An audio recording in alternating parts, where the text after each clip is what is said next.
கர்த்தருடைய பரிசுத்த நாமம் மகிமைப்படுவதாக. உங்கள் யாவரையும் ஆண்டவராகிய இயேசு கிறிஸ்துவின் நாமத்திலே நான் அன்போடு இந்த செய்தி வேலைக்கு வரவேற்கிறேன். தேவனுடைய ஆசீர்வாதத்தை நாம் ஆழமாய் படித்து கொள்வதற்கு கர்த்தர் கிருபை செய்திருக்கிறார். எவ்ரி வீக்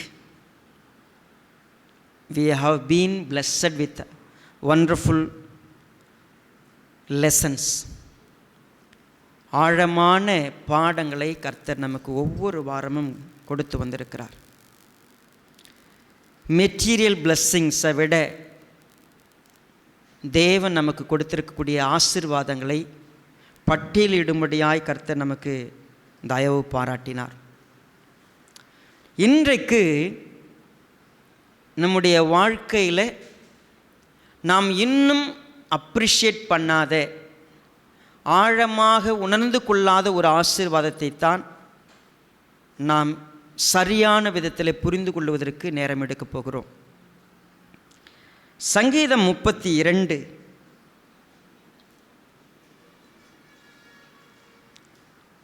முதல் 2 வசனங்கள் இப்படியாக சொல்லுகிறது: எவனுடைய மீறுதல் மன்னிக்கப்பட்டதோ, எவனுடைய பாவம் மூடப்பட்டதோ அவன் பாக்கியவான்.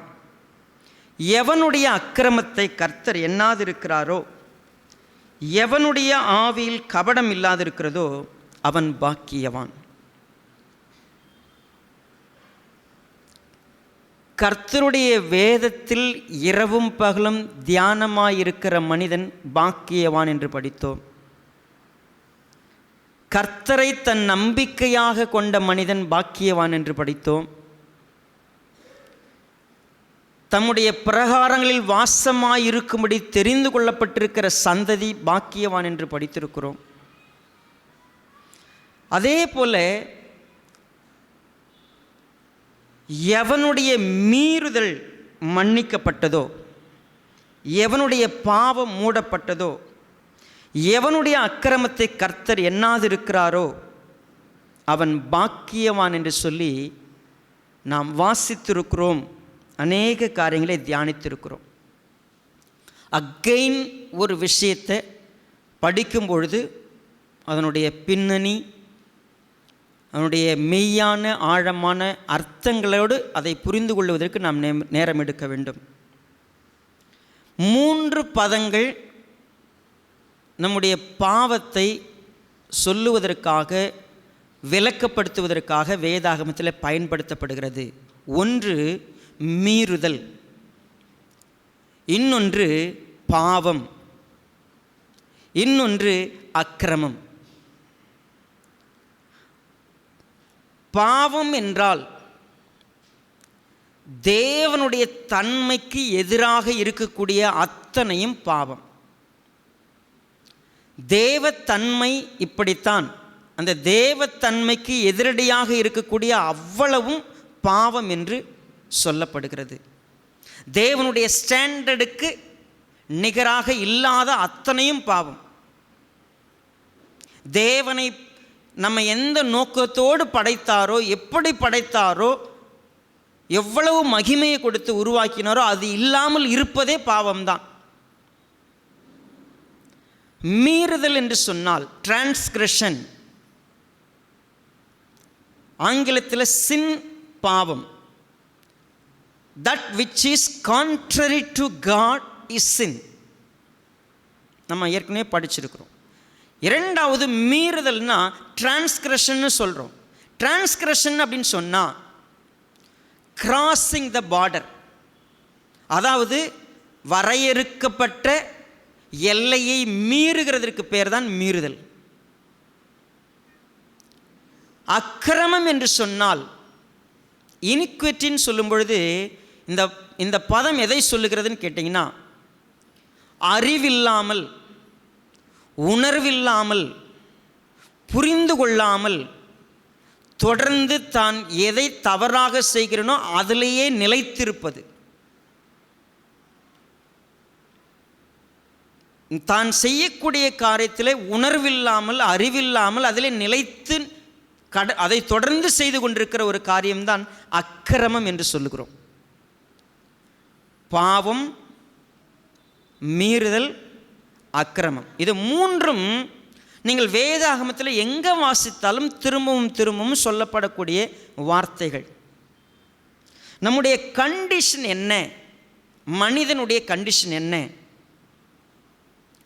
யாராவது பரிபூர்ணமான பரிசுத்தமானவர்கள் பூமியில் உண்டா என்று கேட்டால் யாருமே இல்லை என்றுதான் வேதம் சொல்லுகிறது. அநேகர் நினைக்கிறோம், நான் அப்படி என்ன பாவம் பண்ணிட்டேன், என்கிட்ட என்ன அவ்வளோ அக்கிரமம் இருக்குதுன்னு நினைக்கிறேன், நான் எந்த மீறுதலையும் செய்கிறதில்லை, என் மனசறிஞ்சு நான் எந்த பாவமும் செய்கிறது கிடையாது, நான் எவ்வளவு யோக்கியம் தெரியுங்களா, என்னை போல் நான்லாம் அவங்கள மாதிரிலாம் கிடையாது, நான் என்ன திருடன்னா, கொள்ளையடிச்சிட்டுனா, ஏமாற்றிட்டுனா, விபச்சாரம் பண்ணியிருக்கிறேன்னா, வேசித்தனம் பண்ணியிருக்கிறேன்னா, என்ன என்கிட்ட இருக்குது, நான் ரொம்ப நல்லவன். ஒரு வசனத்தை வாசிக்கலாமா? பிரசங்கி 7வது அதிகாரம் 20வது வசனம். எடுத்தவர்கள் கொஞ்சம் வேகமாக வாசிக்கலாம். பிரசங்கி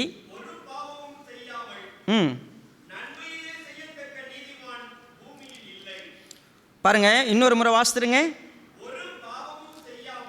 ஒரு பாவமும் செய்யாமல் நன்மையே செய்யத்தக்க நீதிமான் பூமியில் கிடையாது. நான் ஒரு பாவமும் செய்யலன்னு சொல்றதுக்கு ஒருத்தருக்கு கூட தகுதி இல்லை. இப்ப சொன்ன நான் பாவமே செய்யலன்னு சொல்றேன் இல்லைங்களா? தேவன் எப்படிப்பட்டவரோ அப்படிப்பட்டவராக நாம் இல்லாமல் இருப்பதே பாவம்தான். தேவனுக்கு எதிராக இருக்கக்கூடிய இயல்புகள் எல்லாமே பாவம்தான். பூமியில் பாவின்னு சொல்லாதீங்க. இந்த கிறிஸ்தவம் மட்டும்தாங்க பூமியில் எல்லாரையும் பாவி பாவி பாவின்னு சொல்லுது, பேசுகிறாங்க. யூடியூப்லாம் பார்த்தீங்கன்னா நிறைய பேர் பேசுகிறாங்க இப்படி. அவனை பாவிங்கிறீங்க, அவன் மோசங்கிறீங்க, அவன் பாவத்தை தொலைக்கணும், அதுக்கு இயேசு வந்தாருங்கிறீங்க. நாங்களாம் யாரையும் பாவின்னு சொல்ல மாட்டோம். என்னங்க பாவி? ஏன் அவனை குற்றவாளியாக்குறீங்க? அவனை போய் பாவிங்கிறீங்க. எல்லோரும் பாவம் செய்து தேவ மகிமை அற்றவர்களாய் நாங்கள் மாறிட்டோம். அந்தபடி நீதிமான் ஒருவனாகிலும் இல்லை. அதுதான் உண்மை. நீங்கள் ஒத்துக்கிட்டாலும் ஒத்துக்கலாம், இதுதான் உண்மை. நீங்கள் ஏற்றுக்கல, பாவியை பாவின்னு சொல்லாத.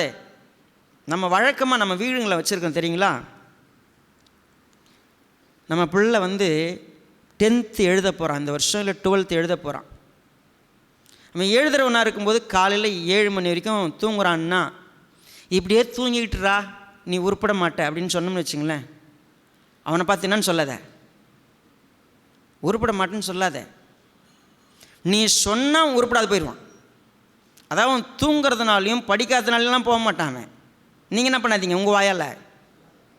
அப்போது பாவியை பாவின்னு என்ன பண்ணக்கூடாது, சொல்லக்கூடாது. அது டிஸ்கரேஜ்மெண்ட். அது அவனை அதனால தான் உங்கள் இப்போ டீச்சர்ஸ்க்கெலாம் சொல்லிட்டாங்க, அவனை கண்டிக்கக்கூடாது, அவனை அடிக்கக்கூடாது, அவனை எச்சரிக்கக்கூடாது, என்கரேஜ் பண்ணுங்க.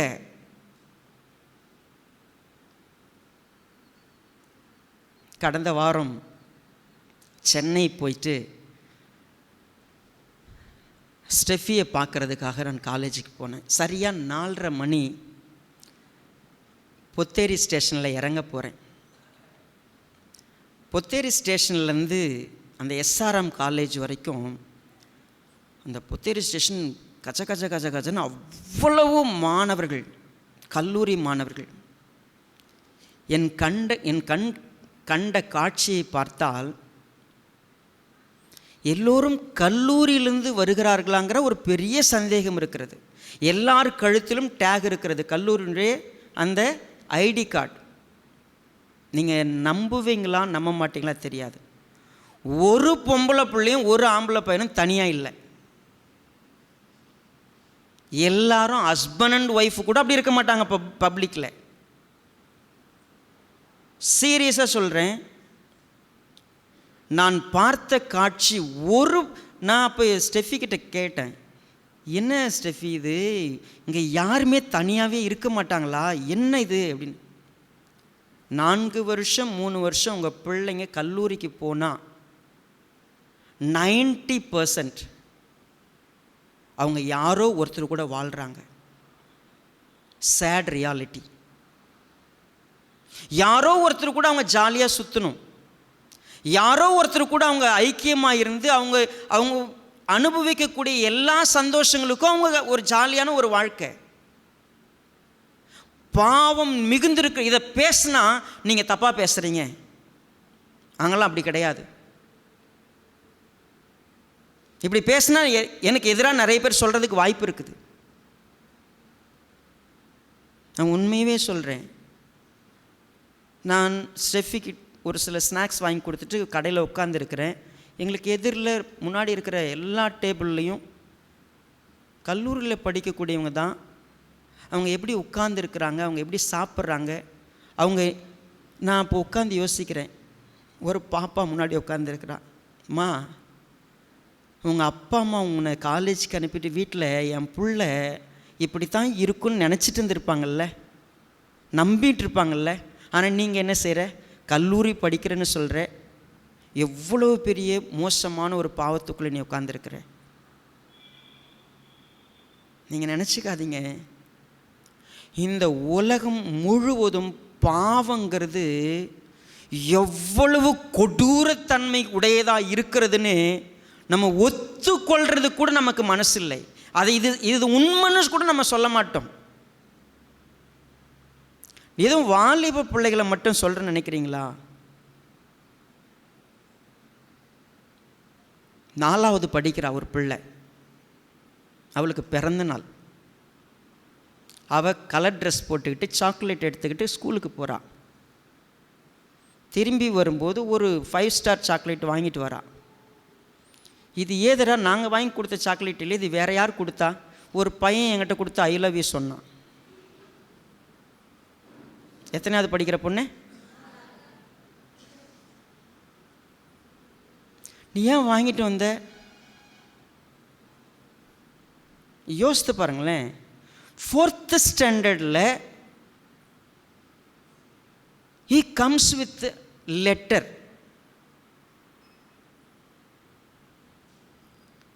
நீங்கள் எந்த உலகத்தில் இருக்கீங்கன்னா, குழந்தையிலிருந்து 80 வயசு முதிய ஒரு மனுஷன் இந்த வாரம் செய்த தகவலை பார்த்தீங்கன்னா கொடூரமானது.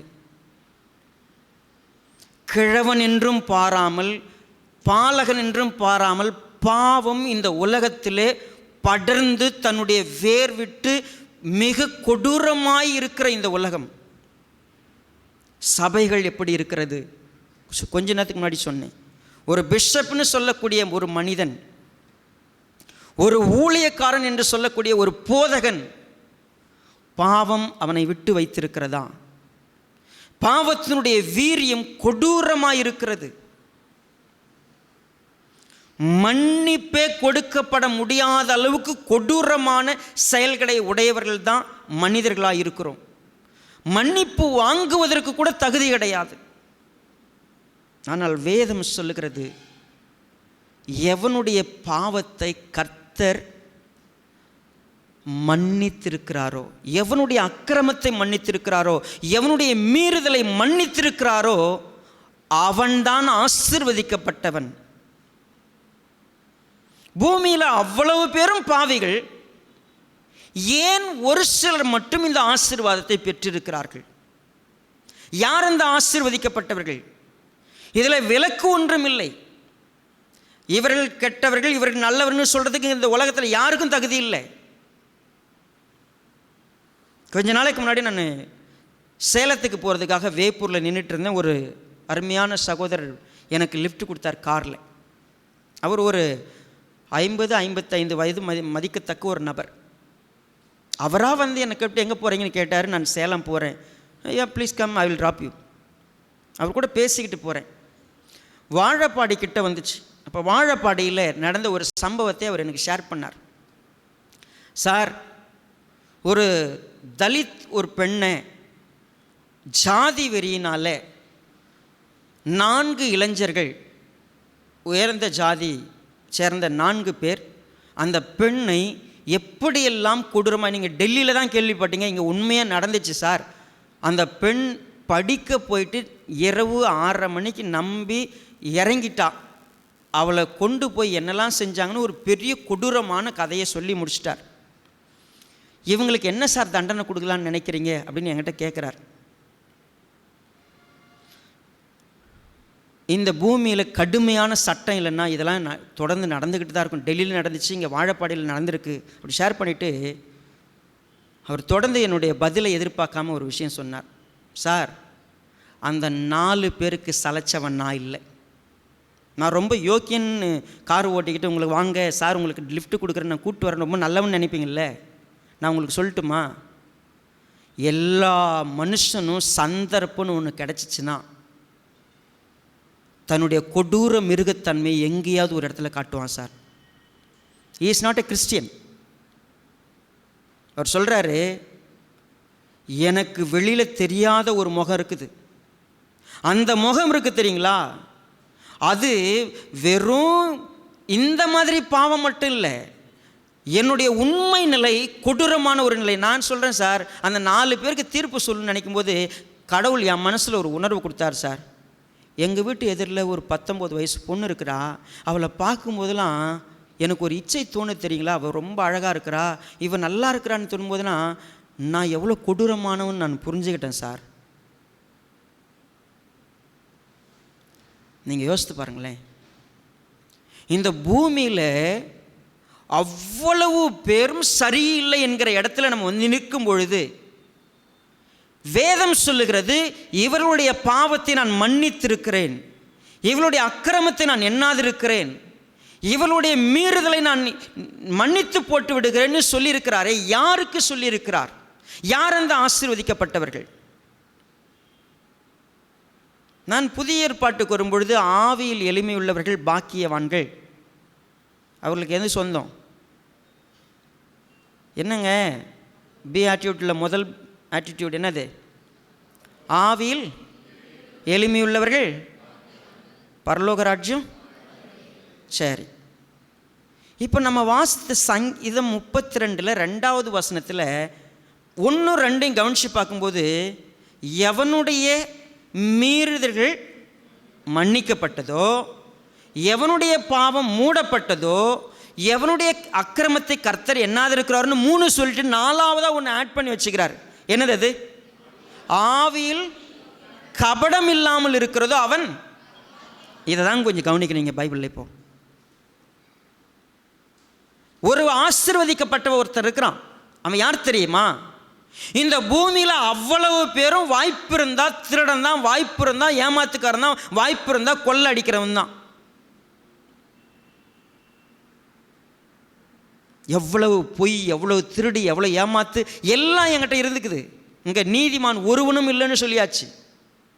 ஆனால் ஒருவனுடைய பாவத்தை கர்த்தர் மன்னிக்கிறார், ஒருவனுடைய அக்கிரமத்தை கர்த்தர் எண்ணாதிருக்கிறார், ஒருவனுடைய பாவத்தை மூடி போட்டு ஒருவனுடைய மீறுதலை மன்னித்து விடுகிறார்னு சொன்னால் யார் அந்த மனிதன்? எவனுடைய ஆவியில் கபடம் இல்லாதிருக்கிறதோ. அது என்ன எவனுடைய ஆவியில் கபடம் இல்லாதிருக்கிறதோ? ஆவியில் எளிமையுள்ளவர்கள் பாக்கியவான்கள், அவர்கள் தான் பரலோக ராஜ்யத்தில் சுதந்திரித்து அவங்க அங்கே இருப்பாங்கன்னு சொன்னால் யார் அவங்க? பாவம் எல்லாரிடத்திலும் இருக்கிறது, எல்லாரிடத்திலும் வந்து விடுகிறது. இங்கே நீதிமான் ஒருவனும் இல்லை. ஆனால் அதில் 2 வகையான மனிதர்கள் உண்டு. ஒன்று, தன் ஆவியிலே கபடத்தோடு இருக்கிறவன், தன் ஆவியிலே கடினத்தோடு இருக்கிறவன், தன் ஆவியிலே அதை ஒத்துக்கொள்ளாமல் இருக்கிறவன் ஒருவன். தன் ஆவியிலே அதை உணர்ந்து நொறுங்கி இது எவ்வளவு மோசம் என்று அறிக்கையிட்டு மன்னிப்பை தேடுகிறவன் இன்னொருவன். 2 வகை தான். மூன்றாவது வசனம் என்ன சொல்லுகிறது? சங்கீதம் 32:3. நான் அடக்கி வைத்த மட்டும். பாருங்க, நான் என்னுடைய பாவத்தை, என்னுடைய அக்கிரமத்தை, என்னுடைய மீறுதல்களை மறைத்து வைக்க பார்க்கிறேன். நான் அதை மூடி போட்டு வைத்திருக்க விரும்புகிறேன். ஜஸ்ட் நான் எதுவாக இருந்தாலும் அதை பற்றி கவலைப்படுறதில்லை. இதெல்லாம் ஒரு விஷயமா? எல்லாருக்கிட்டையும் பாவம் இருக்குது. யாருங்க நீதிமான்? தப்பு செய்கிற எல்லாரும் கேட்குற கேள்வி என்ன தெரியுமா? எவங்க யோக்கியம்? என்னை பற்றி மட்டும் கேள்வி கேட்குறீங்க. என்ன கேட்குறீங்க? கேட்குறதுக்கு உங்களுக்கு தகுதி இருக்கா? நீங்கள் யோக்கியமா? இதானே உலகத்தில் எல்லாரும் சொல்கிறோம். உண்மைதான், யாருமே இங்கே தகுதியானவங்க இல்லை, உண்மை. ஆனால் இங்கே ஒருத்தன் தன்னுடைய பாவத்தை உணராமல், இது கர்த்தருக்கு விரோதமானதுன்னு நினைக்காம, இது எவ்வளவு கொடூரமான தண்டனைக்குள்ளே என்னை கொண்டு போய் விட்டுரும், பாவத்தின் சம்பளம் மரணம்னு எனக்கு தெரியுது, அது எனக்கு அழிவு கொண்டு போய் விடுன்னு உணராமல் ஒருத்தன் வாழ்கிறான். பார்த்தீங்களா? அவன் தன்னுடைய பாவத்தை அடக்கி வைக்க மட்டும். இந்த சங்கீதக்காரன் சொன்னார், கொஞ்ச நாள் என் பாவத்தை அடக்கி வச்சிடலாம், மறைச்சி வச்சிடலாம், யாருக்கும் தெரியாதுன்னு நினச்சிடலான்னு சொல்லிட்டு பிளான் பண்ணான். தெரியாது. நான் பண்ண பாவம் யாருக்காவது தெரியுமா? தெரியாது. என்ன பாவம்? இங்கே ஒரு பாவத்தை செஞ்சிட்டேன், 1 வருஷம் தெரியாது யாருக்கும். என்னன்னே யாருக்குமே தெரியாது. ஒருத்தனை கொன்று புதைச்சிட்டேன், தெரியாது யாருக்கும். யாருக்கிட்டே நான் சொல்ல, என் கர்த்தர்கிட்டே சொல்ல, நான் அறிக்கையிடவே இல்லை. நான் அதை மறைச்சு வைக்க வைக்க வைக்க என் லைஃப்பில் கர்த்தர் என்னை நேசித்ததுனால, நல்லா புரிஞ்சுக்குங்க, கர்த்தர் என்னை நேசித்ததுனால, கர்த்தருக்கு நான் வேணுங்கிறதுனால, இந்த பாவத்தினுடைய வீரியத்தினால் ஏற்பட்ட மோசமான விளைவுகளை நான் சந்தித்தேன்.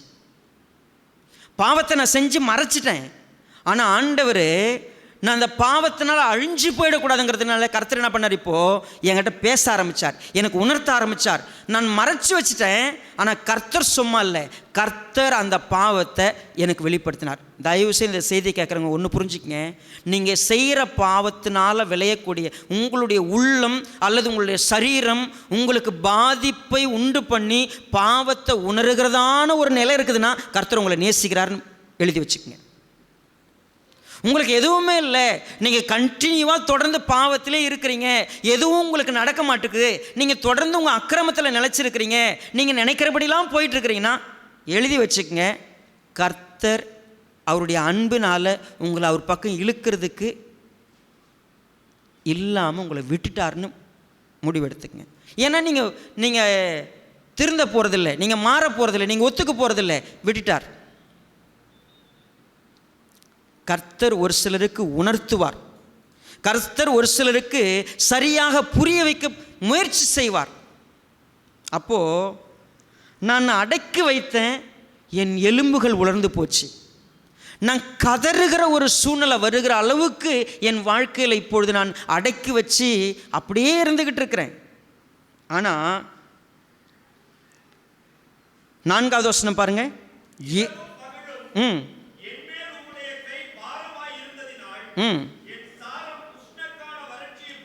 கர்த்தருடைய கரம் நான் பாவம் செய்தேன் எனக்கு உணர்த்துவதற்கு, அவர் பாரமாக என்னை திருத்துவதற்கு, எனக்கு புரிய வைக்கிறதுக்கு பாரமாக என் மேல் வந்தது. மறுபடியும் உங்களுக்கு சொல்லட்டுமா? பூமியில் இல்லை எல்லாருக்கும் கர்த்தர் இந்த வாய்ப்பை கொடுக்குறாராம். நீ செஞ்சது தப்பு, நீ அக்கிரமத்தில் இருக்கிற, நீ பாவத்தில் இருக்கிற, நீ இப்படிப்பட்ட ஒரு வாழ்க்கையில் இருக்கிறன்ற தகவலை அவன் இருதயத்துக்கிட்ட கொண்டு வந்து உணர செய்வதற்கு வாய்ப்பு கொடுக்கிறார். எல்லாருக்கும் கொடுக்கிறாரு. ஆனால் யாரிடத்துக்கு மீண்டும் மீண்டும் அந்த உணர்வை கொடுக்கிறாருங்கிறது தான் முக்கியமானது. பூமியில் இருக்கிற எல்லாரும் நேசிக்கிறார். ஒருவரும் கெட்டு போகாமல் எல்லோரும் நித்திய ஜீவனை அடைய வேண்டும் என்பது அவருடைய சித்தமாக இருக்கிறது. மனுஷலாம் பிறந்த யாருமே நரகத்துக்கு போகக்கூடாது, அது அவருடைய சித்தம். ஆனால் இந்த 2 கேட்டகரி பாருங்கள், சொல்லும்போது கேட்குறவங்க, சொல்லும்போது உணர்றவங்க, புரிஞ்சிக்கிறவங்க, அவங்களுக்கு கர்த்தர் தன்னுடைய கிருபையை எக்ஸ்டெண்ட் பண்ணுறார். இப்போ பாருங்கள், என் மீது கர்த்தருடைய கரம் பாரமாக இருந்தது, என்னை உணர்த்தினார். நான் அடக்கி வச்சேன், நான் மறைச்சி வச்சேன், நான் சொல்லக்கூடாதுன்னு நினச்சேன், இதை வெளிப்படுத்தக்கூடாதுன்னு நினச்சேன். ஆனால் இந்த சங்கீதக்காரன் ஒரு உண்மையை கண்டுபிடிக்கிறார். என்ன கண்டுபிடிக்கிறார்? 5வது வசனம் பாருங்கள்.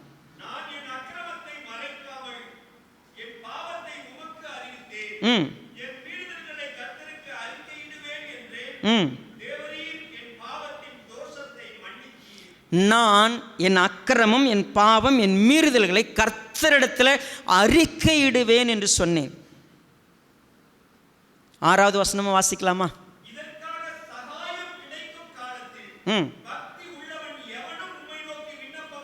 இப்ப பாருங்க, சகாயம் கிடைக்கும் காலத்தில் அப்படின்னா ஒரு விஷயத்தை இந்த வேதத்தை வாசிக்கிறப்ப தெரிஞ்சுக்கணும். பாவம் செய்துட்டேன்னு சொல்லும் பொழுது அதற்கு பக்தி உள்ளவன் ஒரு வார்த்தை குறிப்பிடப்பட்டிருக்கு. அப்படின்னா பரிசுத்தவான் அர்த்தம் இல்லை. பரிசுத்தவான் போய் கர்த்தரிடம் தேடணும் அப்படி இல்லை. கர்த்தர் என்னை உணர்த்துகிறார்ன்ற நேரம் கிடைச்ச மாத்திரத்தில் வித்தவுட் டிலே, தள்ளி போடாமல், நான் அப்புறமா மன்னிப்பு கேட்டுக்கிறேன், அப்புறமா சரி பண்ணிக்கிறேன், நான் இந்த பாவம் செஞ்சிட்டேன், எனக்கு தெரியாமல் என் வாழ்க்கையில் வந்துருச்சு, நான் இதை அறிக்கையிடுவதற்கு காலத்தை தள்ளி போட்டேன்னா ஒரு காலமும் நான் மன்னிப்பு கேட்க மாட்டேன். ஒரு காலமும் என் வாழ்க்கையில் கிடைக்காது. பக்தி உள்ளவனா யார் தெரியுமா? பயத்தோட நான் செய்தது எவ்வளோ அக்கிரமும், நான் எவ்வளோ பெரிய துரோகத்தை பண்ணியிருக்கிறேன், எவ்வளவு பெரிய மோசத்தை நான் செஞ்சுருக்கிறேன், இதை நான் அறிக்கையிட்டே தீர்ணுன்னு ஒருத்தன் நினச்சான்னா கர்த்தர் அவன் பாவத்தை மன்னிக்கிறதற்கு தயை பெருத்தவராக இருக்கிறார். நான் பாவி, நான் அக்கிரமம் செஞ்சுருக்கிறேன், நான் இது செஞ்சது பாவம் தான், என்னுடைய வாழ்க்கையில் என்னுடைய குடும்பத்தில் நான் இப்பேற்பட்ட பாவம் செஞ்சுருக்கிறேன், என் சபையில் இப்பேற்பட்ட பாவம் செஞ்சுருக்கிறேன், என் வாழ்க்கையில் ஒவ்வொரு இடத்துல நான் இப்படிப்பட்ட விஷயங்களை செஞ்சுருக்கிறேன்னு ஒருத்தனுக்கு உணர்த்தப்படும் பட்சத்தில் தயங்காமல், டிலே பண்ணாமல், அந்த நிமிஷமே தன்னுடைய உள்ளத்தில் உடைஞ்சி கர்த்தாவே என்னை நீங்கள் மன்னிங்கன்னு சொன்னான். அவருடைய மன்னிப்பு எப்படிப்பட்டதாம்? நீங்கள் ஸ்கூலில் ஒரு கரும்பலகை பார்ப்பீர்கள். மன்னிப்பு என்கிற தமிழ் சொல், ஒரு டிபேட் இருக்குது. மன்னிப்புங்கிறது தமிழ் சொல்லா உருது சொல்லா? ஒரு பெரிய ஆர்கியூமெண்ட் இருக்குது. சரி, மன்னிப்புக்கு என்ன விளக்கம்? கரும்பலகை இருக்கிறது, அதில் எழுதப்பட்டிருக்கிறது நிறைய விஷயங்கள், போர்டு முழுக்க எழுதியாச்சு. மன்னிப்புக்கு சரியான விளக்கம் என்னன்னா, அந்த போர்டு கம்ப்ளீட்டாக ஒரே ஒரு சின்ன எழுத்து இல்லாமல் சுத்தமாக துடைக்கப்படுவதற்கு பேர் தான் மன்னிப்பு. கர்த்தர் என்ன செய்கிறாராம்?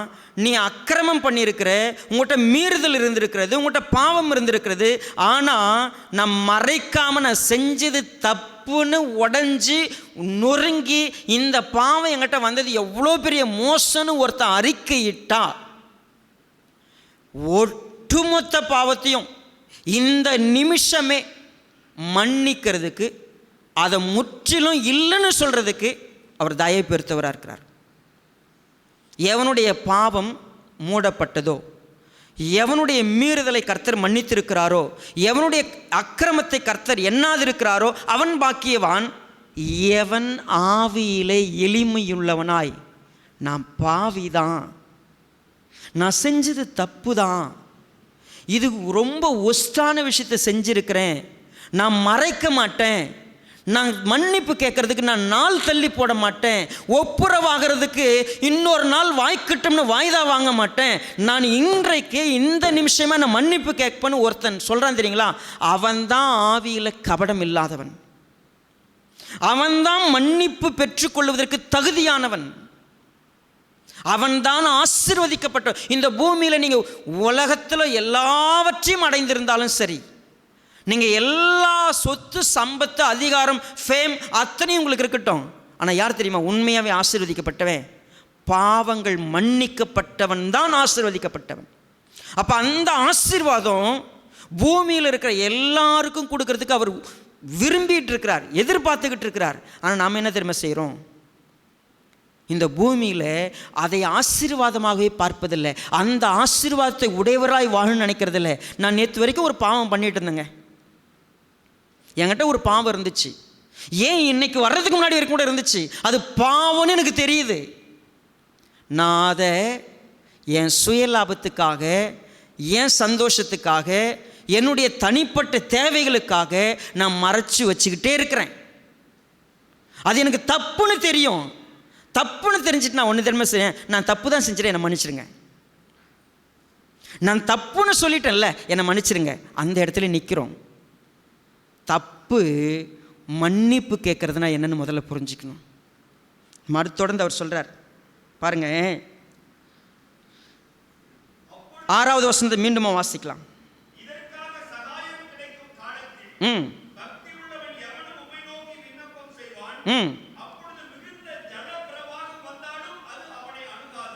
நல்ல கவனிங்க.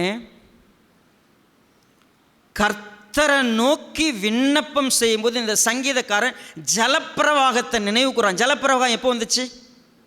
நோவா காலத்தில். ஜலப்பிரவாகத்தில் யாரை வாரிக்கிட்டு போச்சு?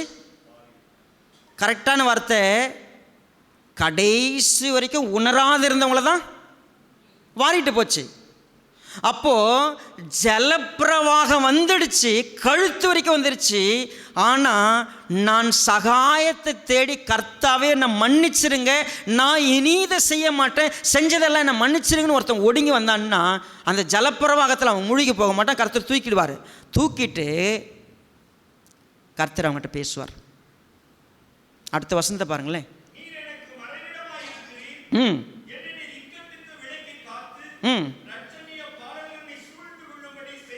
இப்போ அவனை சூழ்ந்து எதிர்க்காது தெரியுமா? பாவம் அக்கிரமம் மீறுதல் இருக்காது. இப்போ அவனை சூழ்ந்து எதிர்க்கும். கர்த்தர் மறைவிடமாக கர்த்தருக்குள்ளே அவன் போய் மறைஞ்சிக்குவான். கர்த்தருக்குள்ளே நீங்க இருப்பான். இனிமே அவன் பரிசுத்தமாக இருக்கிறதுக்கு முயற்சி பண்ணுவான். கர்த்தர் அவனை சரியான சூழ்நிலை நடத்துறதுக்கு அவர் பாதுகாப்பாக இருப்பார். இனி பாவம் உங்கள்கிட்ட வராதபடிக்கு, அக்கிரமத்தை நீ செய்யாதபடிக்கு, மீறுதல் உங்கள்கிட்ட இல்லாதபடிக்கு கர்த்தர் மறைவிடமாக அவனுக்கு இருப்பார். அது மட்டுமா? அடுத்த வசனம்.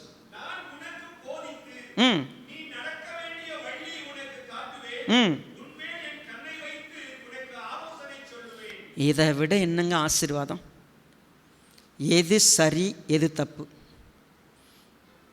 இப்போ நம்ம இந்த ஆராதனை துவங்கும் பொழுது சங்கீதம் 15 வாசித்தோம்ல, அதில் ஆகாதவன் அவன் பார்வைக்கு தீழ்ப்பானவன் கர்த்தருக்கு பயந்தவர்களையோ. அப்போ என்ன அப்படின்னா, இது தப்புனா தப்பு தான், இது சரினா சரிதான். நான் என்ன பண்ண மாட்டேன் தெரியுங்களா? ரெண்டையும் சரியாக டிஸ்ட்ரிபியூட் பண்ணுவேன். எது தப்பு தப்பா அது இனிமே வாழ்க்கையில் கிடையாது. மன்னிப்பு கேட்டோம்னா, சரியாக சொல்லப்போனால் மன்னிப்பு கேட்குறது எங்கே இருக்குது அப்படின்னு கேட்டால், நான் பண்ணது அக்கிரமம், நான் பண்ணது பாவம், நான் பண்ணது மீறுதல், நான் அதிலேயே தொடர்ந்துருப்பேன், என்னை மன்னிச்சிருங்க. நேற்று நான் யாரோ, நேற்று நான் என்ன பண்ணணும், அதை நான் சரியெல்லாம் பண்ண மாட்டேன், ஆனால் என்னை மன்னிச்சிருங்க. நான் பண்ணது தப்பு இல்லை, ப்ளீஸ் தயவுசெய்து மன்னிச்சிங்க. அப்படின்னா என்ன? எதுக்கு மன்னிப்பு கேட்குற? நீ தொடர்ந்து பாவத்தில் இருக்கிறதுக்கு தான் மன்னிப்பு கேட்குறே ஒழிய, மன்னிப்பு கேட்குறதுன்னா என்ன? நான் பண்ணது தப்பு, இதை நான் இனிமேல் செய்ய மாட்டேன், அதுக்கு பேர் தான் மன்னிப்பு. கர்த்தர் சொல்லுவார், நீ நடக்க வேண்டிய வழியை நான் உனக்கு போதிப்பேன், உன் மீது கண்ணை வைத்து நான் உனக்கு ஆலோசனை சொல்லுவேன், நீ இப்படித்தான் வாழணும். யார் ஆசீர்வதிக்கப்பட்டவன்? ஆண்டவரே என்னை மன்னிச்சிருன்னு சொல்கிறவங்களா? எவனுடைய ஆவியில் கபடம் இல்லாது இருக்கிறதோ அவன் தான் பாக்கியவான். என்ன கபடம்? எனக்கு பாவமும் வேணும் ஆசீர்வாதமும் வேணும்னு நினைக்கிறேன் பார்த்தீங்களா? நான் போகிற வழிக்கெல்லாம் நீங்கள் வாங்கணும் கூப்பிட்றேன் பார்த்தீங்களா? அவன் கபடஸ்தன். நான் செஞ்சது தப்பு ஆண்டவரே, இனிமேல் நான் செய்ய மாட்டேன். உங்கள் மறைவிடத்தில் நான் வந்து தங்கிக்கிறேன், நீங்கள் எனக்கு சொல்லுங்கள் நான் எதில் நடக்கணும்னு, நீங்கள் எனக்கு கண்ணை வச்சு ஆலோசனை சொல்லுங்கள், நான் கேட்பேன். ஒரு சிலர் தெரியுங்களா, உண்மையாகவே விட முடிஞ்ச பாவங்கள்லாம் விட்டுறதுக்கு முயற்சி பண்ணுவோம். ஜனவரி அதாவது அந்த 1ஆம் தேதி விடிய காலம் உட்காந்து ஒரு தீர்மானம் எடுப்பேன், போன வருஷமாக நான் இப்போ இருக்க மாட்டேன் ஆண்டவரேன்னு சொல்லிட்டு ஒரு தீர்மானம் எடுப்பேன்ல, அந்த மாதிரி தீர்மானம்லாம் எடுத்துருவோம். அந்த மெசேஜ் கட்டணும்னு நிறைய பேர் அழுவோம், உட்காந்து ஆண்டவரே என்னை மன்னிச்சிருக்குன்னு சொல்லிவிடுவோம். ஆனால் நான் எந்த பாவத்தை விடணுமோ அதை விட மாட்டேன், அதிலேருந்து வெளியே வர மாட்டேன். என்னுடைய விருப்பம் கடைசி வரைக்கும் அப்படியே இருக்குன்னு நினச்சி போயிட்டுருப்பேன். ஆனால் ஆண்டவர் சொல்கிறார், அடுத்த வசனத்தில் சொல்கிறார் பாருங்களேன்,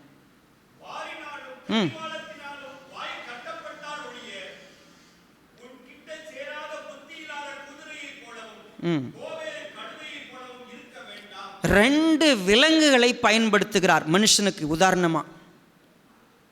புத்தி இல்லாத குதிரை, கழுதை, ரெண்டுக்குமே என்ன 6வது அறிவு இருக்குதா? இல்லை. அது நடத்தப்படணும்னா அது கொஞ்சம் கடிவாளம் போடணும். கடிவாளம்னா என்னன்னு தெரியுமா? நம்ம ஏற்கனவே நிறைய முறை படிச்சிருக்கிறோம். இந்த கண்ணை மறைக்குது, அதுக்கு பேர் என்ன தெரியுமா? சின்ன வயசில் நான் தப்பாக கற்றுக்கிட்டேன். கடிவாளம்னா கண்ணை மறைக்கிறதுக்கு போடுற அந்த பாதுகாப்பு கவசம் நினச்சிக்கிட்டேன். இல்லை, அப்புறமா தான் படிக்கும் போது தான் தெரிஞ்சிச்சு. கடிவாளம் என்பது சேர்த்து மொத்தமாக இருக்கக்கூடிய ஒரு ஹூக் வாயில் போடப்பட்டிருக்கும். அது ஒரு சின்ன நீடில் போல் இருக்கும். அந்த நீடில் மொத்தமான அந்த சேனத்தோடு இணைக்கப்பட்டிருக்கும். குதிரை எவ்வளவு வேகமாக வேகமாக பயணிக்கக்கூடிய ஒரு விலங்கு, அதை நிறுத்தணுமா, அது மூக்கு வாயோடு இணைக்கப்பட்டிருக்கிற அந்த நீடில் பிடிச்சி இழுத்தா நிற்கும். உங்களுக்கு ஒன்று தெரியுமா? கர்த்தர் சொல்கிறாரு, நீ புரிஞ்சிக்கோ, நீ பாவத்தில் இருக்கிறன்னு சொல்லி சொல்லும்போது உணரக்கூடியது இல்லைன்னு சொன்னால், ஒரு சில நேரங்களில் கடிவாளம் போட்டு இழுத்து வலிக்க வச்சு சொல்லுவார். நான் அப்போவும் கேட்கலன்னா மன்னிப்புங்கிற ஆசீர்வாதத்தை என் வாழ்க்கையில் நான் பெற்றுக்கொள்ளவே மாட்டேன். அவ்வளோதான். உன் விருப்பத்துக்கு நீ வாழ்ந்துக்கோ. உனக்கு வலிக்கிற இடத்துல கர்த்தனும் ஒரு சில நேரத்தில் நிறுத்துவார். சொல்லும்போது கேட்க மாட்டோம், அப்புறம் வலிக்கிற மாதிரி சொல்லிட்டு வருவார், கேட்க மாட்டோம். we miss the blessing of forgiveness. அதனால தான் அடுத்த வசனத்தில் சொல்கிறார், என்ன சொல்கிறாரு? துன்மார்க்கனுக்கு அப்படின்னா என்ன? நம்ம துன்மார்க்கம் ஃபஸ்ட் எடுத்தோடனே பைபிளில் நம்ம சங்கீதத்தில் எங்கே ஆரம்பிக்கிறோம்? துன்மார்க்கன்னு சொன்ன. யார் அந்த துன்மார்க்கன்? தேவனுக்கு எதிராக இருக்கக்கூடியவன், எப்பொழுதும் தேவனுடைய வார்த்தையை உணராதவன், தேவனுடைய சத்தியத்தை உணராதவன், தேவனிடத்தில் திரும்பி வராதவன், அந்த துன்மார்க்கனா இருக்கிறான். ஒரு கோவேறு கழுதையை போல, ஒரு குதிரையை போல வலிக்க வச்சு திருப்புனா கூட திரும்பலனா அவன் துன்மார்க்கன். அவனுக்கு நிச்சயமாக இந்த ஆசீர்வாதம் கிடையாது. யார் நீதிமான்? பரிசுத்தத்தில் பூரணம் பெற்றவனா? இல்லை.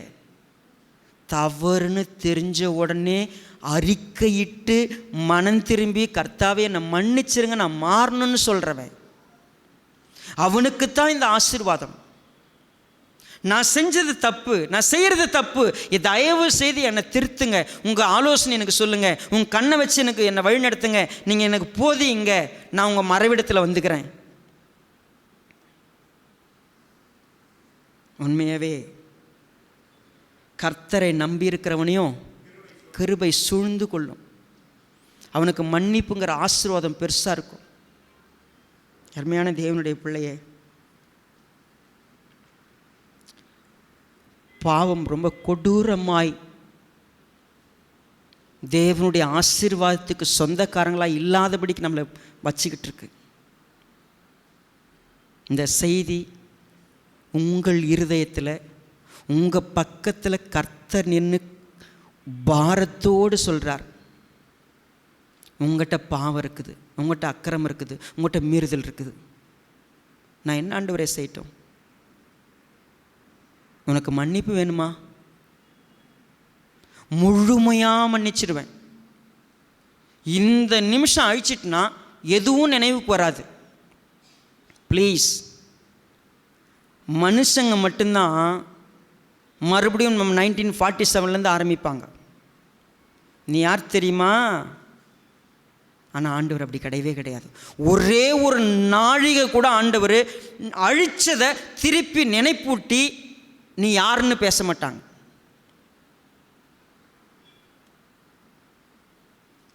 அநேக பிள்ளைகள் மன்னிப்பு கேட்பது உண்டு. அந்த மன்னிப்பு கேட்கிற விதத்தை நான் பார்த்தேன்னு வச்சுங்களேன், அது உண்மையான மன்னிப்பா, டைம் பீயிங்க்கு அவங்களுக்கு உறவு தேவைன்றதுக்காக பண்ணுறதான்னு நம்மளால் சொல்லிட முடியும். அவங்களுடைய கண்ணீரே நடிப்புலையும் இருக்குது, உண்மையிலும் இருக்குது. யார் கேட்பது மன்னிப்புன்னு நமக்கு தெரியும். அப்படி கேட்கிற ஒரு சிலர் அவங்கள ஒரு காலமும் நான் எப்படி தெரியுமா பார்க்குறதில்ல, நீ இந்த தப்பை பண்ணிட்டல அப்படின்னு நான் நினைக்கிறதே இல்லை.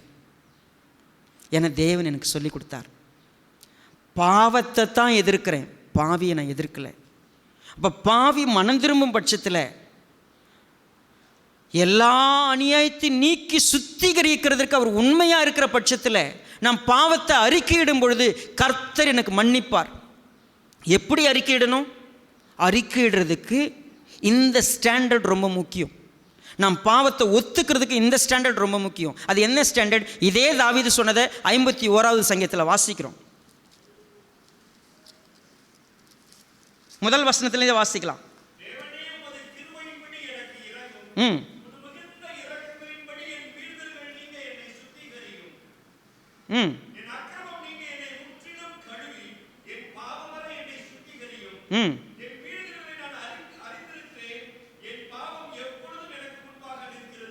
என்ன வார்த்தையை கவனிச்சிங்களா? கர்த்தர்கிட்ட போய் ஜெபிக்கும்போது, ஆண்டவரே நான் பண்ணதெல்லாம் என் முன்னாடி இருக்குது, நான் யாருக்கு விரோதமா பண்ண? 4வது வசனம்.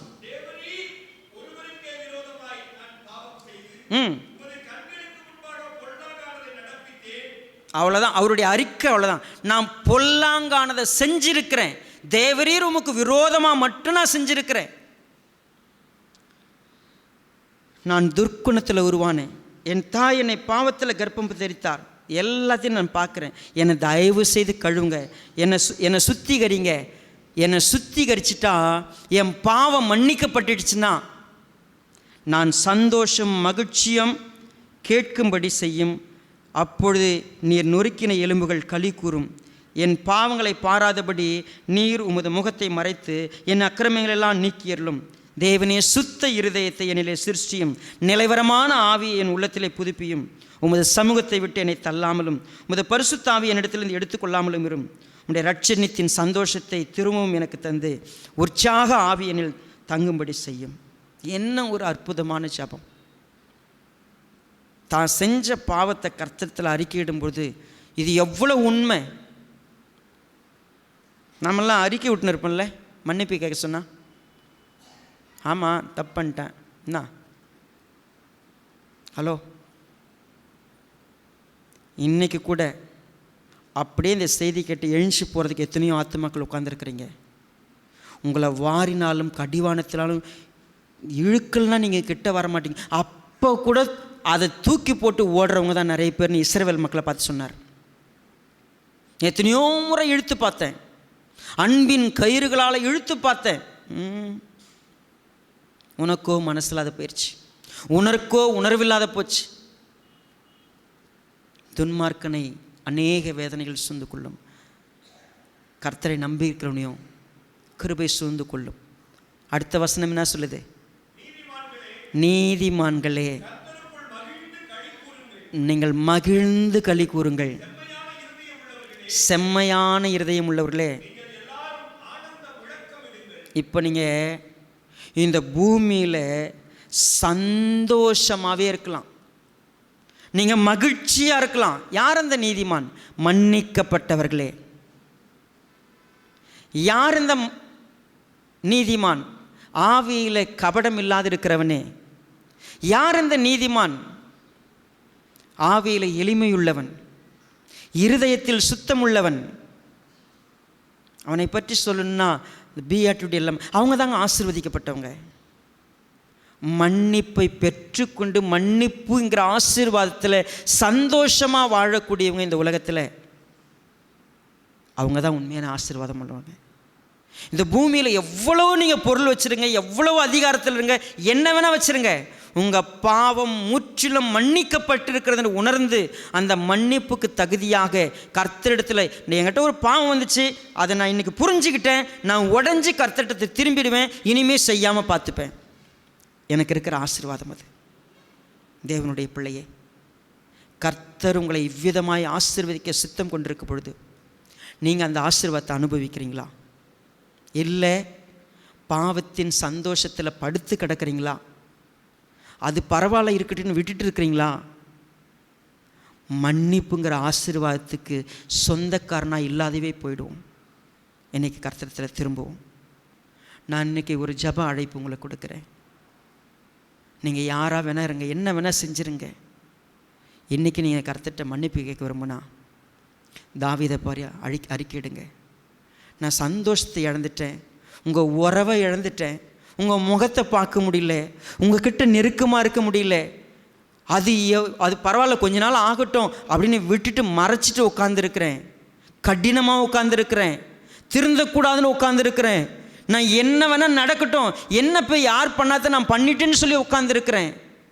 இன்றைக்கி என்கிட்ட பேசுகிறீங்க, அப்பா நான் உங்ககிட்ட பேசணும், உங்கள் சமூகத்தை விட்டு நான் போயிடக்கூடாது, நான் பண்ணதெல்லாம் பாவம்தான், நான் திரும்ப விரும்புகிறேன், எனக்கு மன்னிப்புங்கிற ஆசீர்வாதத்தை கொடுப்பீங்களான்னு கேட்டு பாருங்கள். இன்றைக்கி ஆண்டவர் கொடுக்க சித்தமாக இருக்கிறார். ஜெபம் பண்ணலாமா?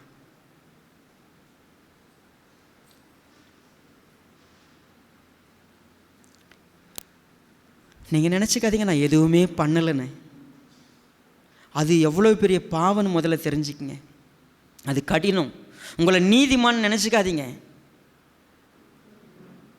என்கிட்ட அக்கிரமே இல்லை, என்கிட்ட பாவமே இல்லை, நான் என்ன பண்ணியிருக்கிறேன், என் வயசுக்கு நான் என்ன பண்ணியிருக்கேன், நான் ஒன்றுமே பண்ணலன்னு நினச்சிட்டு இருந்தீங்கன்னா நீங்கள் இன்னும் கர்த்தருடைய சத்தத்தை உணரலை, கர்த்தருடைய கரத்தை உணரலை, உங்களை தொடர்றதை நீங்கள் இன்னும் உணராமவே இருக்கிறீங்கன்னு சொன்னால் இன்றைக்கி கர்த்தர்கிட்ட கர்த்தாவே மன்னிப்புன்னு ஒன்று வந்துருச்சுன்னா அந்த ரட்சிப்பின் சந்தோஷம் என் இருதயத்தை எப்படி நிரப்பியிருக்கும். பாவத்தை அறிக்கையிட்டு அந்த சந்தோஷத்தை நான் பெற்றுக்கணும். பாவங்களை மறைக்கிறவன் வாழ்வடைய மாட்டான், அவைகளை அறிக்கை செய்து விட்டு விடுகிறவன் இரக்கம் பெறுவான்னு வேதம் சொல்லியிருக்க. கர்த்தாவே உமக்கு பயப்படும்படி உம்மிடத்தில் மன்னிப்பு உண்டு, என்னை தயவு செய்து மன்னிச்சிருங்கப்பா. இன்றைக்கி மன்னிப்பினுடைய அந்த முழுமையை நான் பார்க்க விரும்புகிறேன். என் வாழ்க்கையில் இருந்து இதுவரைக்கும் செஞ்ச எல்லாத்தையும் தொடச்சிருங்க, இனி செய்யாமல் இருக்கிறதுக்கு நான் உங்ககிட்ட வந்து மறைஞ்சிப்பேன். நீங்கள் என்னை சூழ்ந்துப்பீங்க, எனக்கு ஆலோசனை சொல்லுவீங்க, நான் நடக்க வேண்டிய வழி எனக்கு சொல்லுவீங்க. நான் உங்கள் கையை பிடிச்சிட்டு நடக்கணும், உங்கள் முகத்தை பார்க்கணும், உங்கள்கிட்ட பேசணும்.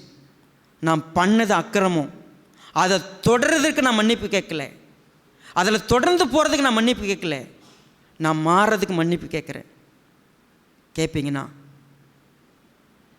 உண்மையான இருதயத்தோட கர்த்தர்கிட்ட மன்னிப்பு கேட்கலாம்.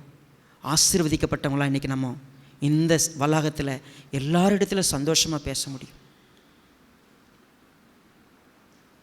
மகா இரக்கமுள்ள நல்ல பிதாவே, அற்புதமான நேரத்துக்காய் ஸ்தோத்திரம். எங்களுடைய திட்டமும் தெளிவுமாய் நீர் புரிய வைத்ததற்காய் நன்றி.